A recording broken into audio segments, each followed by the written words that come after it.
Hi, welcome back to Mechanic Garage. Quick update on the Volvo. I had a few bits turn up during the week and I've managed to get a couple of bits done. So I'll just show you what's gone on and see what else we need to get on with.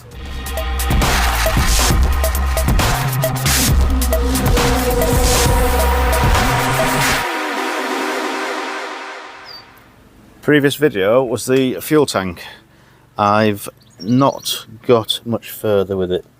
Got a new pipe. You have to buy submersible stuff that sits in the fuel rather than normal. If you've seen this last time, I was trying to seal these holes. I've got a bit of solder in a couple of them, and the rotten pipe, it is just soldered in, so I'm going to replace that and resolder that new one back in. Big thing is, I can banish the boot brush. Banish the boot brush, because we've got new gas struts. They were a bit of a pig to fit, because the ones you get don't fit. So yeah, we're all good. I had to grind down the ends of them slightly they were too thick, and I'll show you this side, it's easier. They were too thick on the ends there, so I had to make them slightly thinner. And also the hooks at the bottom are rock hard plastic and way too narrow to fit, but they work after a bit of modification. I put the back plate back on so it doesn't look quite so off the road. Belts.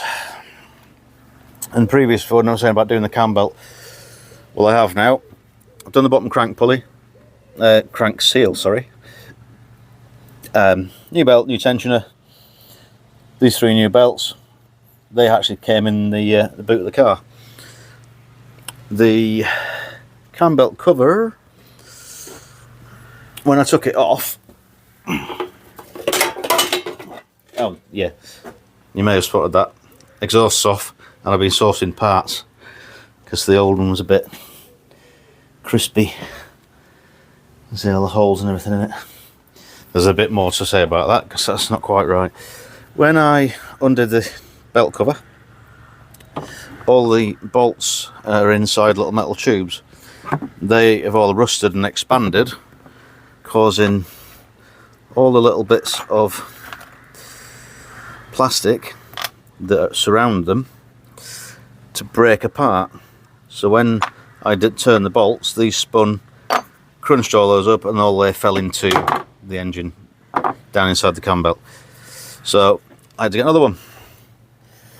Luckily, it was only in Lincoln, and this opened up a door to a whole load of parts as well. The guy's got a lot more other stuff, so I've been back and got other things off him. I've transferred my engine sticker off for this one. I don't need to peel much more of that off. 2005 it says it had a belt. Whether that was the last time it had a belt, it probably is, because it's been off the road for that long. That would have been the last time I had a belt, because it was a Volvo belt that came off, and other than being old, absolutely nothing wrong with it whatsoever.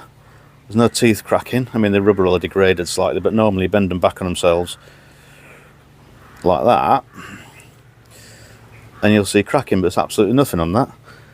Hasn't worn the number off the back, so I think that was done fairly recent before it came off the road. While we're there,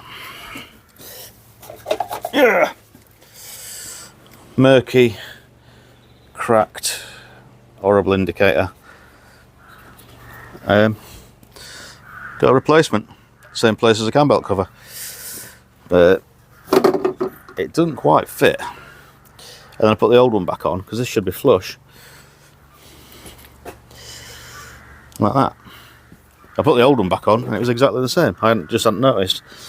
So it's not bent or anything behind here. Nothing's out of place. It's all as it should be. So I don't know, unless it's got a headlight lens off the other side, but they look the same. It's not like they're shaped or anything, but it doesn't matter too much. It's all back together.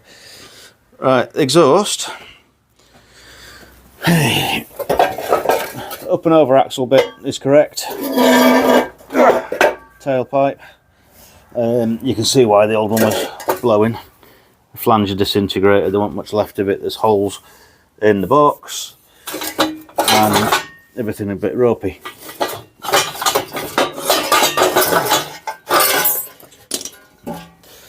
There's one place it was blowing, and obviously at the other end there it was supposed to be attached to that, but it wasn't.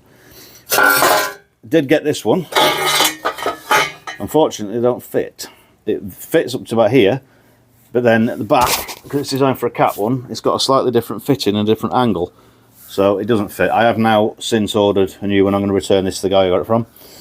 And I found, all being well, the elusive centre section, because there aren't any about anywhere, and there's an awful lot of part numbers that cross-refer to other part numbers that say they match, then they don't match the edge of the car, and it's been a right nightmare. I've spent hours cross-referencing numbers, and I think I found one at GSF.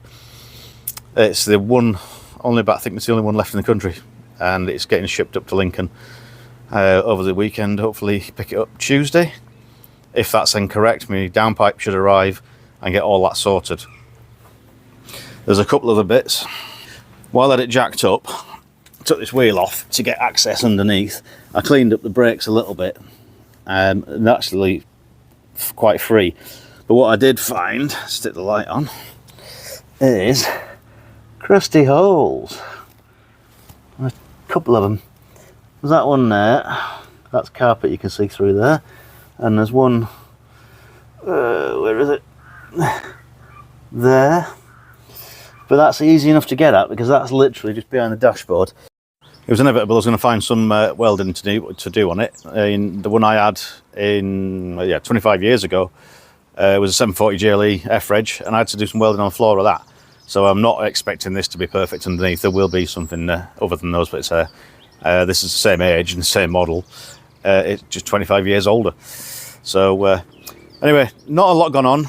But a bit of faffing around in the background and getting parts and things sorted. Once I get the exhaust bits, we'll get all that on. I actually start making a bit of progress to get the fuel pump back in. I can run it and find out if that's cured the pump problem where they were staying on and flooding the engine. I'm hoping it has, otherwise not entirely sure what it'll be. So thank you very much for watching.